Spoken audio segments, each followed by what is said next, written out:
السلام علیکم ورحمۃ اللہ وبرکاتہ۔ الحمدللہ رب العالمین۔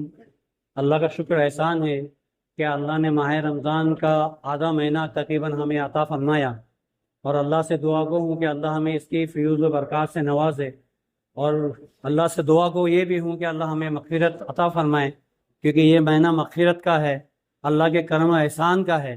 اللہ ہم پہ فضل و کرم عطا کرے اور ہمیں نیک ہدایت دے کہ اللہ اس مہینے کا ہمیں حق ادا کرنے کی توفیق عطا فرمائے، اور بچا ہوا جو آدھا مہینہ ہے اسے صحیح طریقے سے تربیت سے اس کے جو احکامات ہے اس کے اوپر ہم مابوس رہے اور اس کے حق ادا کریں۔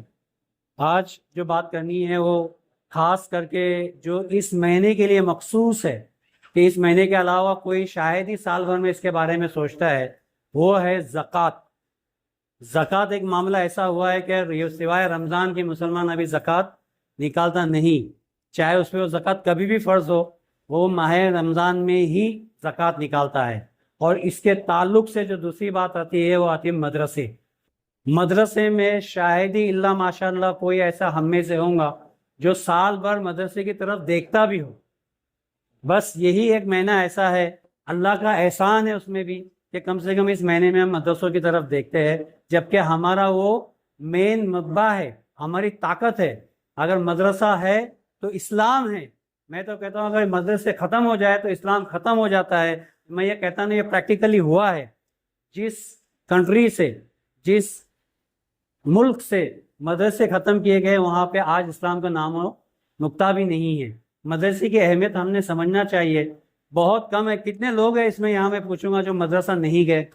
ہاتھ اٹھاؤ۔ ایک بھی جن مدرسہ نہیں گیا؟ اللہ اکبر۔ جو مدرسہ گئے ان کو معلوم مدرسے کی اہمیت کتنی ہے۔ جو بچے مدرسے جاتے ہیں انہیں تعلیم ملتی ہے دین کی۔ دین اگر سیکھنا ہے تو ہمیں مدرسہ ضروری ہے، اور دین جو نہیں سیکھتا اس کا اسلام بھی نہیں ٹکتا۔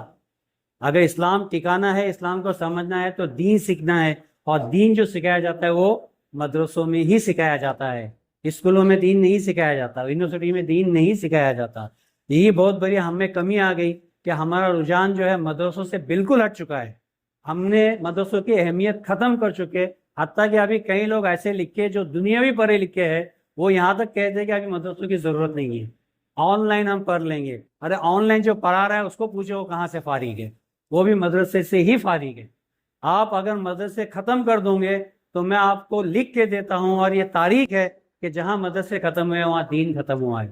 تو میں آپ سے درخواست کروں گا کہ صرف اس مہینے میں ہی نہیں، محرم میں، شعبان میں، ہر مہینے میں آپ جائے مدرسہ دیکھے، مدرسے میں کیا چلتا ہے کیا نہ چلتا آپ سیکھے، وہاں کے آپ امداد کریں۔ آپ کالج کھولتے کھولیے، آپ اسکول کھولتے ہو کھولو، آپ یونیورسٹیز ڈالتے ہو ڈالو، مگر دین کے لیے کم سے کم مدرسوں پہ دھیان دو، دارالعلوم پہ دھیان دو۔ یہ آپ کا مرکز ہے، یہ آپ کا ممبر ہے، اس ممبر پہ آپ کا ایمان ٹکا ہوا ہے۔ اگر یہ ممبر ٹوٹ گیا تو جان لو آپ کا ایمان ٹوٹ جائے گا۔ آج جو بچے باہر پڑھے لکھے نکلتے ہیں، میں خود ڈاکٹر ہوں، میں جانتا ہوں کہ ڈاکٹروں کا کیا حال ہے۔ ایڈوکیٹ ہے، ڈاکٹر ہے، وکیل ہے، ہمکا ہے دھمکا ہے، بہت بڑے بڑے دنیاوی تعلیمات لیے ہیں۔ ان کے مشکل سے آپ پوچھو تو مشکل سے 5 سورے یاد نہیں ہوتے، 4 رکعت کے 4 سورے صحیح ترتیب سے نہیں پڑھ پاتے۔ ان کو دنیا تو آ گئی مگر دین سے اتنے دور ہو گئے کہ ان کے نماز کے معنی ہیں۔ آج آپ اگر کہو گے مدرسے مٹا دو تو میں کہتا ہوں آپ یہ نہیں کہہ رہے مدرسے مٹا دو، آپ کہہ رہے ہو کہ ایمان مٹا دو۔ میں آپ سے آج یہ درخواست کرنے کھڑا ہوں کہ آپ مدرسوں کو بھرپور تعاون دے۔ آج اگر ہم مسجد میں نماز پڑھ رہے ہیں تو نماز ہم کو مدرسے میں سکھائی گئی۔ آج ہم قرآن اگر پڑھ رہے ہیں تو قرآن ہم کو مدرسے میں سکھایا گیا۔ آج ہم دین کی باریکی اگر جانتے ہیں، وہاں کی عزت جانتے ہیں، باپ کا احترام جانتے ہیں، بھائی بہنوں کا اکرام جانتے ہیں، کہ مدرسوں کی تعلیم ہے جو ہم کو سکھاتی ہے۔ اگر ہم مدرسے ختم کر دیں گے تو ہم مسلمان تو چھوڑو، ہم انسان بھی نہیں رہیں گے۔ تو میں آپ سے درخواست کروں گا کہ بالخصوص اپنی زکوٰۃ جو ہے، کم سے کم یہ زکوٰۃ کا حصہ ہر مدرسے کے لیے آپ قائم رکھیں۔ آپ یہ جان لیں کہ مسجد قائم کرنا، مدرسے قائم کرنا یہ آج کا کام نہیں ہے، یہ رسول اللہ صلی اللہ علیہ وسلم کا بھی کام نہیں ہے، یہ آدم علیہ السلام سے چلتا آیا۔ یہ جو دور ہے نا مدرسوں کا، یہ تعلیمی جو دور ہے یہ آدم علیہ السلام سے چل رہا ہے۔ اللہ نے جب آدم علیہ السلام کو جنت سے اتارا تو ساتھ میں ایک شیطان بھی اتارا۔ شیطان کا کام یہ رہا، اس نے یہ ہمیشہ درس دیا، یہ قسم کھا کے اترا تھا کہ میں امت مسلمہ یا پھر جتنی بھی امت اللہ کو ماننے والی اس کو گمراہ کروں گا،